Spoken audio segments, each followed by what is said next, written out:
Yo, what to do, everybody? This is your boy, the Black Gandhi, bringing y'all another video today. This one is a surprise video, a video I was thinking about late last night into this morning. So let's dive right down into it. For those who've been living under a rock for maybe the last 15 hours or so, last night, the Blockbuster trade went down. The Boston Celtics and the Cleveland Cavaliers agreed to essentially swap point guards. Kyrie Irving is coming to Boston. In exchange, the Celtics sent over Isaiah Thomas, Jay Crowder, Ante Czic, and the 2018 Brooklyn pick, which I didn't know that the pick that we were sending back was the Brooklyn pick until after I uploaded my breaking news video last night. Because, like I said, that I made that video as soon as I saw the news on NBA TV that the trade had went down. For this video though, I kind of just want to dive into the actual trade itself from a multitude of different positions, from just the face value trade itself to the business side of it, and to the reason why I feel that both teams did make the deal, as well as kind of just countering some of the arguments that I've been seeing represented on both sides on who fleeced who in this deal. So let's actually begin with the whole fleecing thing. From what I'm mostly seeing, everybody's saying that the Cavaliers fleeced the Boston Celtics, and I don't see how. But yet, you wanted the Celtics to give up like 3 first-round picks, Jaylen Brown, Marcus Smart, and Avery Bradley, in exchange for a guy like Jimmy Butler or Paul George. So essentially, that's not being fleeced by a team, but this deal is being fleeced. Is the Celtics getting fleeced? How? Essentially, when you look at it from the perspective of the actual just face trade itself, it was essentially just Kyrie Irving for Isaiah Thomas and the Brooklyn pick. Essentially, that's essentially how you have to break this down. Jay Crowder was expendable for the Celtics from the standpoint that they have 4 other small forwards on the team with Gordon Hayward, Jaylen Brown, Jason Tatum, and Marcus Morris.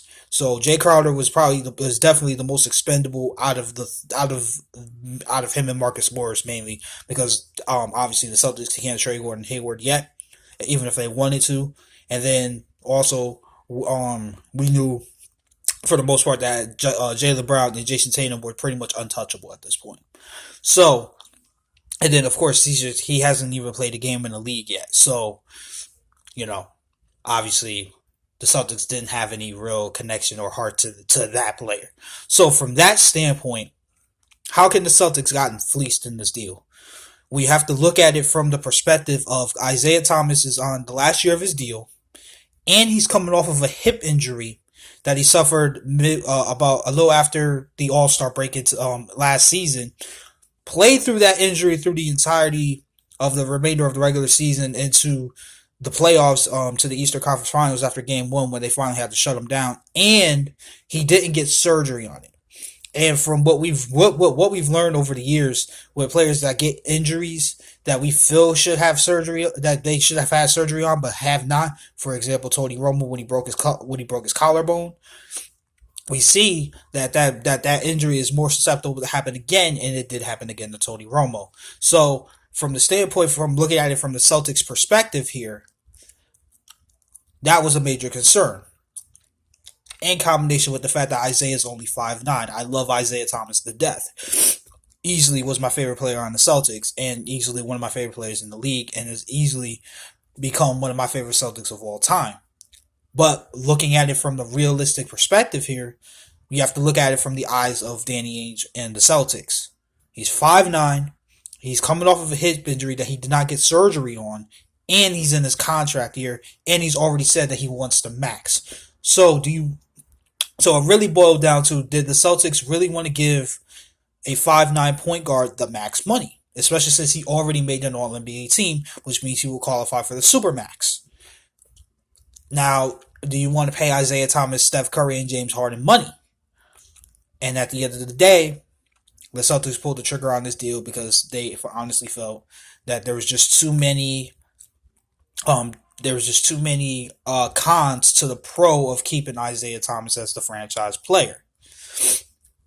And then in terms of the Cavaliers, I haven't really heard too much about them maybe getting fleeced, so I think it's mainly been a Celtic thing. But the Cavaliers definitely did not get fleeced in this deal at all. They got exactly what they wanted, in a package that they would want to trade for Kyrie, to trade Kyrie Irving away. They wanted a veteran player that could help them win now with Isaiah Thomas and Jay Crowder. They get it, and then they also get a combination of young assets and picks. They get the 2018 Brooklyn pick, which could be a top five pick, could be the number one pick, who knows? And then they also get CJ, who's also a promising center. So they get a young piece. They get those veteran players that can help them win now, and they get the pick that they wanted. So now they're in the lottery next year. So that's covering the fleecing part of it. Now just looking at the trade, just pure from face value, neither team to me lost in this deal. For the Celtics, you get a guy that a lot of people say is a quote unquote superstar franchise kind of player. A lot of people don't think Isaiah Thomas is that. I disagree because we saw how far Isaiah could lead a team by himself. He got the Celtics to their first Eastern Conference Finals berth since 2012. So we know what Isaiah can do on his own. We necessarily don't know what Kyrie can do on his own. Then again, I'm not going to hold that against him because his first 3 years in the league, 2 of the years he was hurt, plus 1 of the years was a lockout year.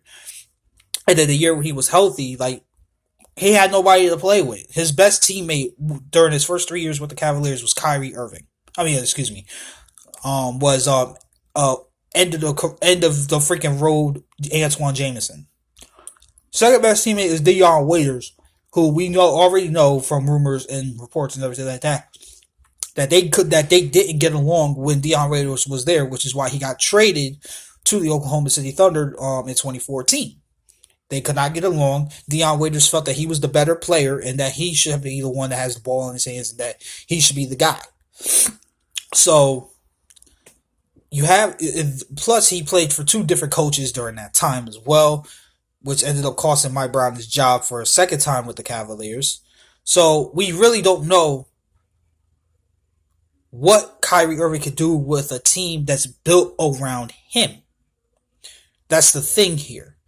The Cavaliers also, what was left of that roster was just the shamble remains of what was left of the roster when LeBron left to join Miami in 2011. 2010 going into 2011. So we don't know what Kyrie can do with a team that is adequately built around him. And in my opinion, I believe the Celtics are built around, are a nice example of a team that Kyrie can just jump right into with the team that's currently constructed, and it is built around Kyrie. Kyrie needs a team where he has a whole bunch of snipers that he can kick the ball to, so that way that opens up the paint for him to be able to just go ahead and dance with his handle and be able to get to the basket. And we already know that he has a great 3-point shot as well. So he can hit the outside shot, and with all the players that are surrounding him, when you talk about Gordon Hayward, Jaylen Brown, Marcus Morris, and Al Horford, who will probably be projected to be the other 4 starters in the lineup, all those guys can stretch the floor and they won't clog the paint. Therefore, Kyrie Irving can get to the basket at will. So, and then for the Celtics, for the Cavaliers, like I said, they get those veteran pieces that can still help them contend this year. They'll still be a tough out. And they also build themselves up for the future in this trade as well. So now let's actually just talk about now the X's and O's of this deal. Now, in my opinion, this is a no-risk trade for the Celtics, and this is a high-risk trade for the Cavaliers. I didn't originally feel that way about this last night until I started to think about it.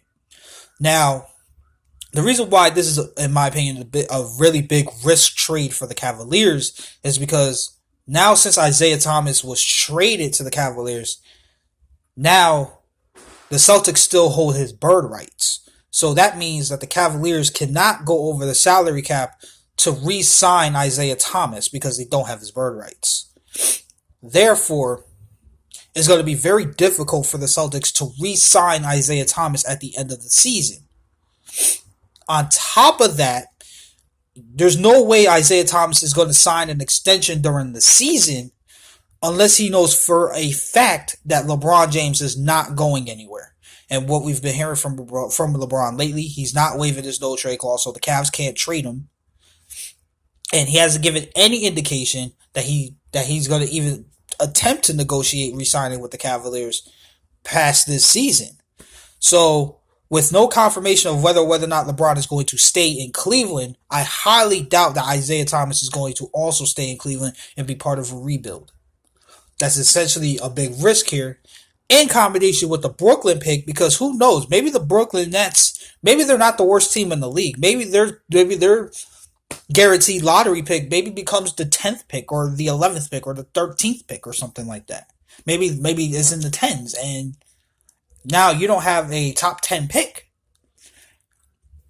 That means all those great promising players that everybody's looking at, they're already going to be gone by the time. Even if the pick falls to like 6 or 7, probably the top 3 players in the draft are already going to be gone by that point.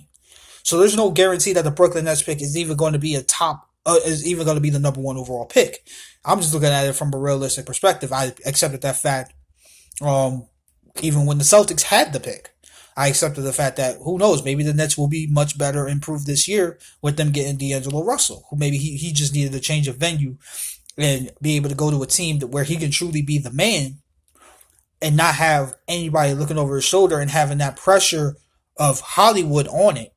Now, the pressure doesn't get that much lighter playing in New York, but he knows for a fact that he is the man in Brooklyn.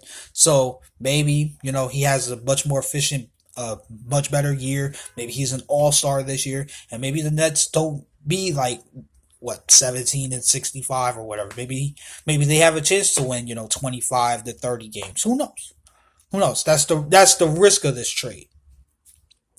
And in my opinion, this trade, although it does help maintain the Cavaliers as probably the favorite to get out of the East, because as they say, to be the man, you got to beat the man, and the Cavaliers have made it to the finals, representing the Eastern Conference the last 3 years. So, with that being said, you just have to look at it from that perspective. It's a very high risk trade because even though you would have to go through a circus, at least you would have had Kyrie beyond this year. There's no guarantee that you're going to have either LeBron or Isaiah Thomas past this year. So this is a very high risk trade for the Cavaliers. And plus, as I said, I pointed about Isaiah's hip injury. Who knows how that will affect him. On top of that, with Boston, he was the primary ball handler. And nobody else really took the ball handler responsibilities away from him. Except for the moments where he and Marcus Smart were playing together. Then, sometimes Marcus would be bringing the ball up the floor. Here, we know that Isaiah Thomas is going to be one of the primary ball handlers, but they also have LeBron. And we all know that they love running that offense through LeBron James with him having the ball in his hands because he's such a great passer. So who knows if Isaiah this year in Cleveland can produce the same efficiency and statistics that he produced while in Boston, because now he's kind of playing a new role. Now he has to play, the Kyrie role where he may not have the ball in his hands at all times. Can he be effective off the ball enough to be able to replicate what he did last year? I think he can, but you don't know. You don't know whether or not Isaiah will be able to do that.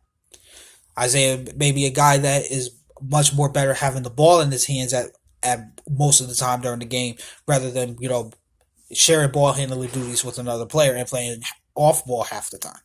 Who knows? We'll just have to wait and see when the season starts. And then